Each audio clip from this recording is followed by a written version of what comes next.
Ayan po sila. So, ayan.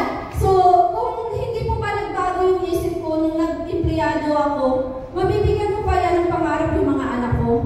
Hanggang empleyado lang ako.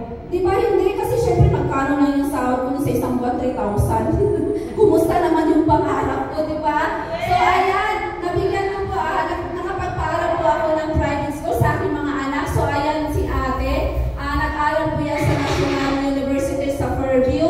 Ang kinuha po niyan, architecture. So, third year college na po yan. At saka nakapagpaaral din po sa Our Lady of Fatima. So, ayan. So, hindi lang po yan. Ayan, may anak na po ako sa Japan. So, nagawa po ng student visa yan. So, dyan po ang dami pong luha na lumabas sa mata ko. Kasi, duguan po talaga yung malaki po talaga yung gastos. Pero sa awa ni Lord at tulong ni First Vita Plus, ayan, nasa Japan na po ako.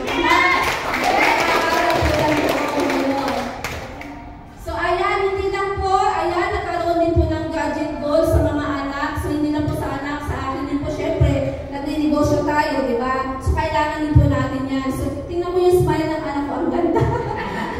Kasi regalo ko po yan, nung birthday niya, nag-18 years old siya. iPhone po yan. Yan po yung nasa Japan. So, ayan, so hindi lang po tayo puro trabaho. Syempre, may mga award po na binibigay sila apply sa atin. Pinapa-relax-relax din po tayo, di ba? So, ayan, may karataan.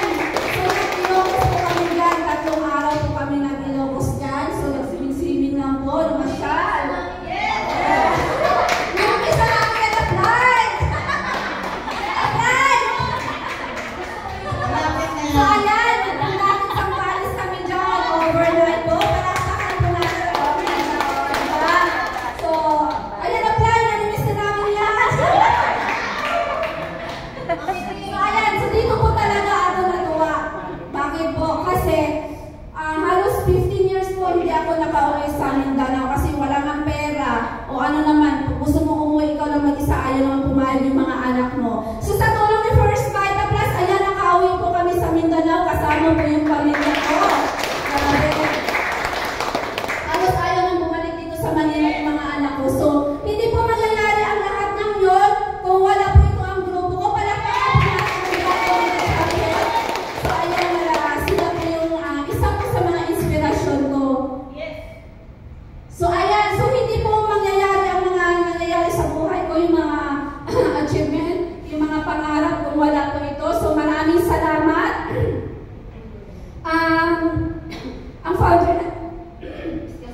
Ang founder ng Champion, si Ma'am Nancy Bondok, palakpakan po natin yan. Ang founder ng Knights of the Champion, Ma'am Shirley de Guzman Vergara, palakpakan po natin yan. So, higit sa lahat, grabe hindi nagsasawa sa atin. Kaya din po, isa po ito na lumaki din yung grupo ko. Pasalamatan po natin ang founder ng Champion, si Lai, Mami Marta Castanieto, at Sir Aris Castanieto.